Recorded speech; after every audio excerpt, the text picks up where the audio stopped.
Olá, sejam muito bem-vindos a mais uma temporada do nosso podcast Under 30 A Jornada, apresentado por Johnny Walker. Eu sou Fernanda Almeida e hoje tenho o prazer de receber um convidado muito especial para abrir essa temporada, Guilherme Martins, CMO da Diageo.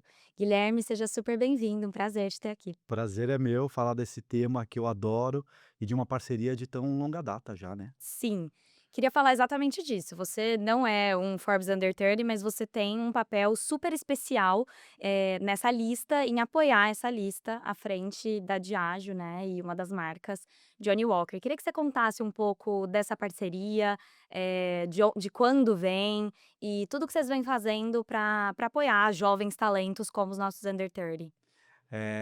Primeiro dentro da Diageo, a Diageo é uma empresa, né, a gente tem as nossas super marcas icônicas, a gente está presente em mais de 180 países, e o legal do nosso portfólio de marcas é que cada marca tem um território muito claro, Sim. né. A gente estava aqui conversando um pouquinho antes de Tanqueray, que é um universo um pouco mais feminino, que está um pouco mais dentro da moda.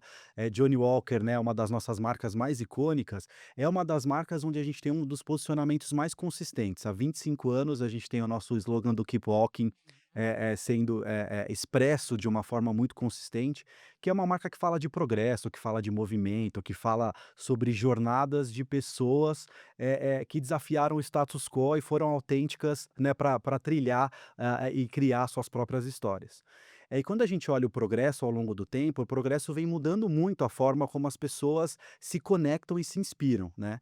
Johnnie Walker sempre foi uma marca que fazia com que as pessoas olhassem assim e se inspiravam por estarem em movimento, né, e por trilharem seus próprios caminhos. Só que essas jornadas, elas saíram de uma coisa onde você olhava a história do outro, e as pessoas queriam se identificar um pouco mais, né, e conhecer histórias individuais de progresso, que fizessem com que uma grande massa pudesse se inspirar a olhar para si e ver que elas também podem, né, que elas também podem perseguir os seus sonhos e perseguir os seus próprios caminhos. E nada mais do que o Under 30 é sobre isso, né, é sobre, uma publicação como a Forbes, né, colocando acho que uma das listas mais icônicas, Com né, aqui da certeza. Forbes, que é o Under 30, publicar, pessoas que têm essa característica, esse DNA autêntico, né, que não querem ficar, né, nesse mundo de padronização, ficar igual todo mundo, mas olham para si, criam suas histórias, individuais, e isso tem um potencial enorme de inspirar as pessoas. Por isso que se conecta muito com a marca e com a história da marca, né. Então, ter essa parceria desde 2022, onde a gente consegue juntos, né, apresentar essa lista, junto com a Forbes, de pessoas que são capazes de inspirar os brasileiros a progredirem, a se movimentarem, dificilmente eu acho que tem uma marca que teria, tanto fit para apresentar uma lista como essa, como o Johnnie Walker tem. Legal. Bom, você tá como CMO agora da Diageo faz, 2 anos, né, mas na Diageo há 10 anos. Então queria que você contasse um pouco da sua trajetória, como que é liderar tantas marcas icônicas como você estava falando, a gente também tem Smirnoff, como você falou, Tanqueray. Então queria que você contasse um pouco dessa sua trajetória. Não, a Diageo, então estou fazendo uma década esse ano, e é muito legal quando você permanece tanto tempo numa empresa, que você pode olhar para trás e ver grandes histórias, né, de transformação que a gente pode fazer, né, junto com uma equipe incrível que a gente tem lá. Mas a Diageo, ela tem um mote, né, e uma estratégia que é ajudar os brasileiros a beberem melhor, não necessariamente mais. Né, se você pensa, acho que um dos principais legados dessa trajetória foi o desenvolvimento da indústria de coquetelaria no Brasil. Uhum. Há 10 anos atrás isso não existia. Quando a gente ia para o bar, há 10, 15 anos atrás, e você pedia para beber algum destilado, sempre era uma mistura muito simples, às vezes uma bebida não tão premium, não que tinha tanta qualidade. Então olha como demorou quase 10 anos mesmo para a gente desenvolver esse desejo por beber melhor, né? Não é sobre quantidade, mas sim sobre qualidade. Para mim esse é o grande legado, assim, que a gente deixa. E aí as marcas despertando esse desejo nas pessoas, né, o desenvolvimento que a gente teve com Tanqueray foi uma marca, que abriu o caminho para a coquetelaria no Brasil. O Gin Tônica abriu o caminho Sim. da coquetelaria no Brasil e Tanqueray foi a primeira marca que desenvolveu isso. Depois Johnnie Walker desenvolvendo esses passos de progresso, quem não lembra do Gigante quando, o Pão de Açúcar levanta e dá passos, né, até agora recentemente a gente contando histórias dentro da música, como a Laíde Costa que foi o primeiro Grand Prix em Cannes, de Johnnie Walker, e agora o Paulinho da Costa, o percussionista que já gravou com Michael Jackson, a Madonna, e vai ser o primeiro brasileiro nascido no Brasil, a ganhar uma estrela na calçada da fama. Uau. Então esse tipo de história, não só ele me move como profissional, porque a gente entende que o papel do marqueteiro e o privilégio que a gente tem por estar representando marcas, de contar histórias muito maiores do que as categorias e de ter deixar um legado mesmo para a sociedade e para o impacto na vida das pessoas. Então a Diageo nos permite fazer isso. Né, então são categorias muito diferentes, marcas icônicas e que ao mesmo tempo o Brasil e o brasileiro simbolizam um nível de engajamento para todas as categorias. A gente sabe, né, que quando o brasileiro se engaja em alguma coisa, as pessoas na China vão escutar isso acontecer. Então o time da Diageo Internacional, eles pedem muito a nossa voz, quando a gente vai criar alguma campanha nova para uma das nossas marcas. Então o Brasil ele tem um lugar importante na mesa dentro da Diageo e muitas das campanhas globais acabam saindo daqui ou plataformas globais acabam vindo para cá em primeira mão. Um outro exemplo foi quando a gente trouxe a Sarah Jessica Parker no Hum. carnaval, né, foi uma plataforma global, mas o primeiro país que ela desembarcou foi o Brasil, no meio do carnaval, acho que não se falava em outra coisa, a gente furou a bolha mesmo com essa campanha. Então, eu tenho muito orgulho de trabalhar numa organização e de fazer esses 10 anos liderando marcas que são icônicas, mas ao mesmo tempo com um propósito maior, né, de que é ajudar os brasileiros a beberem melhor. Legal. Acho super interessante isso que você traz, de ser um marqueteiro, de ter essa responsabilidade com essas marcas tão conhecidas. E aí eu fico pensando, de como surgem essas campanhas, né, porque vocês têm uma equipe grande, muitas cabeças pensando, como você falou, tanto local aqui no Brasil, mas no mundo inteiro. Como que surgem essas ideias? O que está por trás dessas estratégias de conectar, por exemplo, a Sarah Jessica Parker com Tanqueray? Primeiro, assim, o desenvolvimento da indústria de drinks, ela é quase como se o coquetel fosse um acessório, né, então a estética de um coquetel, ela traz um simbolismo enorme, né, então se você vê uma pessoa hoje, se eu colocar aqui na sua mão uma taça de dry martini, acho que você vai se projetar de um jeito, se eu colocar um copo baixo com whisky on the rocks, acho que você projeta de outro jeito. Então ele traz, territórios muito férteis para a gente trabalhar. Então é uma plataforma que ela é muito mais da cultura para dentro do que dentro da organização para fora. Então o portfólio de marcas que a gente tenta fazer sempre um olhar de um território onde a marca tem uma condição de contribuir para aquele território. Então, por exemplo, Tanqueray com a moda. Por que que Tanqueray a gente se aproximou da moda? A Sarah foi uma grande junção, porque ela tem uma autenticidade muito grande na moda, ao mesmo tempo que ela sempre foi vista com coquetel Cosmopolitan antes, agora com gin tônica na mão. Porque é uma marca que ditou as tendências na coquetelaria, né. Então primeiro veio o gin tônica, depois veio o Negroni, depois veio o Fitz. Então a gente sempre fala que a gente quer ser o beacon da cocktail culture, né. Se tem algum drink novo que vai ser lançado, Tanqueray tem que lançar. E aí o território da moda é o território onde a gente se associa e a associação é muito fácil.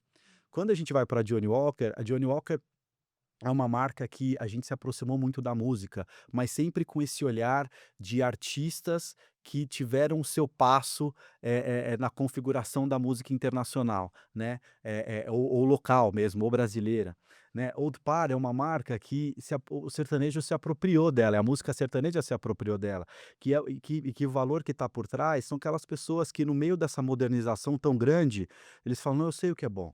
É a raiz, né, é quase aquela coisa nostálgica.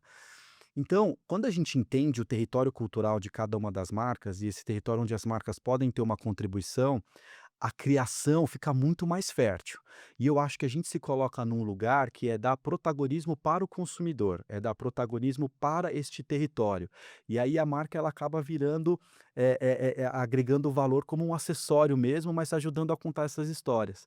E aí a gente bota um time de gente curiosa, um time de gente que gosta de celebrar. A gente está falando no final de celebração, Hum. né? É um território delicioso para trabalhar, né? Eu sempre costumo falar em todas as entrevistas que eu vou, eu posso até perguntar para você aqui, puta, uma festa de réveillon que você nunca vai esquecer, um carnaval, que você sempre vai lembrar, desde a época da faculdade, aquele happy hour com os amigos da faculdade que a gente vai levar para a vida. Então são momentos que marcam, mas a gente tem que ter essa humildade quase de entender que tem que ser do consumidor para dentro, e não da marca para fora. E esse é o marketing contemporâneo, né, porque a gente vê ainda muitas marcas tentando ditar o seu discurso, mas que não cola e as pessoas não vão falar sobre isso, não vai virar distintivo ou não vai criar nem memória. Eh Outra coisa que a gente faz é se cercar de parceiros que tenham propriedade, né, então a Forbes com o Under 30 tem propriedade para falar de nomes de pessoas que estão criando as suas próprias jornadas, né, muito melhor do que eu criar minha própria lista, é eu me associar dentro desse território. Então a gente se cerca muito desses ecossistemas, com territórios muito claros, com time e parceiros que são curiosos. Então é um casamento que não tem uma pessoa ou de um lugar que sai, né, essa junção de gente que consegue fazer as nossas marcas cada vez serem mais relevantes. Falando do Under 30, desses jovens talentos, vocês também são uma empresa que valoriza muito os jovens, seja É. internamente, seja com estratégias, né, como essa, apoiando listas como essa. Acho que tanto os jovens internos, tanto os profissionais que estão entrando no administrativo, como, por exemplo, esses, programas que vocês têm para capacitar e formar bartenders. Queria que você Isso. contasse um pouco sobre isso. Isso.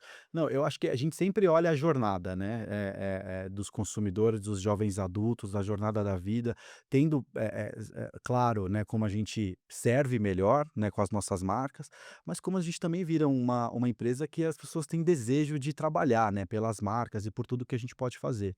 E nisso tem vários programas, assim, um dos programas é o Learning for Life, que é um programa internacional e global da Diageo, mas que começou no Brasil. Esse é um outro exemplo de como a gente consegue criar coisas aqui que depois viram palco para o mundo inteiro, que a gente treina os bartenders e depois a gente facilita a entrada dos bartenders no mercado de trabalho, né. Se você olha o desenvolvimento da gastronomia no Brasil, ele passou por uma época na formação dos chefes, né, e de escalar a qualidade de quem está por trás ali, fazendo aqueles pratos e a magia que está por trás. Então, se a gente quer continuar desenvolvendo a coquetelaria no Brasil, a gente precisa de gente que saiba fazer. E a coquetelaria, hoje, ela é complexa, assim como a cozinha. O copo importa, o gelo importa, a bebida, a mistura da bebida importa, né? Te dei o exemplo lá do gin tônica. O mercado de água tônica no Brasil se transformou. Ele é bem diferente. Então a gente cria muito esses ecossistemas onde a gente traz as pessoas, a gente ajuda nesse processo de capacitação no final para o desenvolvimento de uma indústria que seja mais justa, mas ao mesmo tempo que a gente consiga deixar legado também.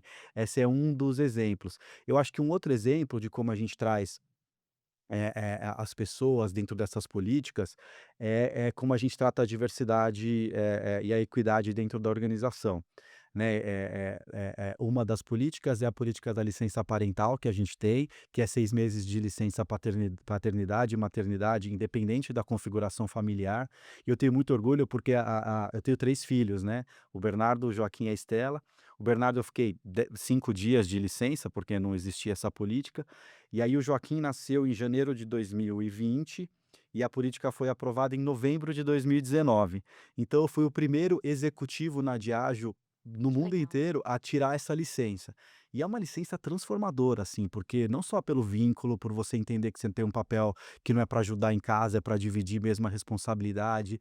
Nessa situação, a minha esposa voltou, a licença dela foi de 4 meses, né, no trabalho que ela estava na época, e a minha foi de 6. Olha só. Então foi até uma coisa interessante pra você ver a mulher voltando a trabalhar e o homem em casa, né, fazendo o papel que tem que fazer como pai.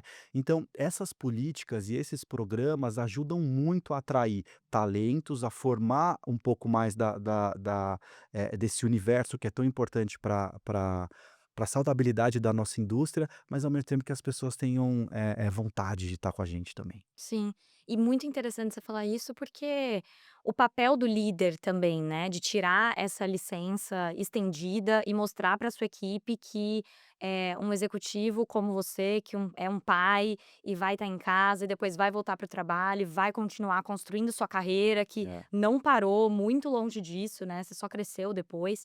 Então, queria que você contasse um pouco desse seu crescimento de carreira na Diageo nesses últimos 10 anos. E só antes disso, eu acho que é legal também falar que esse processo faz com que o homem passe pelas mesmas aflições, né. Com certeza. Foi bem na pandemia ali, e aí, eu falei: "Puta, mas a minha vaga vai estar lá? Será que vai mudar alguma coisa?". Então isso pra mim é equidade de verdade, entendeu? Quando você bota, independente Na mesma na situação. mesma situação. Mas eu entrei na Diageo, então, 10 anos atrás. Eu entrei para cuidar da categoria de whisky, né, um episódio super legal, né, era uma marca, era um business que estava super concentrado em Johnnie Walker, então a gente começou a criar outras marcas e a crescer. Depois eu cuidei da categoria de luxo, foi quando a gente lançou o primeiro gin tônica no Brasil, e a gente mudou o copo, e aí trouxe uma experiência que fez uma categoria inteira acontecer. É uma empresa que dá muita abertura para a gente ter experiências internacionais, e eu acho isso super rico. Sim. Então eu me mudei para o México, onde eu cuidei um pouco das categorias, de tequila, num momento super legal para a categoria, né. Estava te contando que a gente tinha um portfólio, de marcas que a gente adquiriu, e a primeira marca de celebridade dentro da categoria de destilados, que foi a marca do George Clooney, Casamigos, num marketing completamente diferente, onde a gente tinha lá uma pessoa que era parceira mesmo e ajudava a construir as narrativas, construindo um marketing de cultura nas Américas para o mundo. Foi a primeira categoria que levou o way of, latino-americano para o mundo, né. No nosso mercado sempre vem da Europa ou dos Estados Unidos e vem para cá, e aí você levar esse espírito latino-americano para o mundo foi super legal, né. A última ativação que a gente fez foi um brinde no meio da transmissão do Oscar, Que legal. que teve um impacto incrível no resto do mundo inteiro.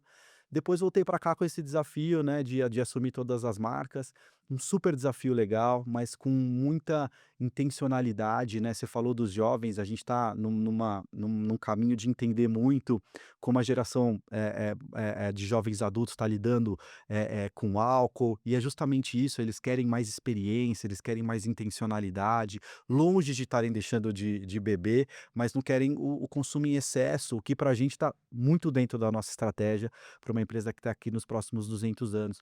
Então é uma jornada que eu acho que cada geografia, cada marca permite um novo aprendizado.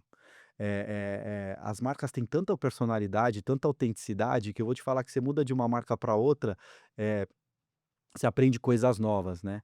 E depois entender que a gente tem uma missão maior como uma empresa líder dentro dessa categoria, né, de deixar um legado maior, dessa longevidade também é uma outra coisa, que são poucas as empresas que eu acho também têm uma visão, que vai além do resultado.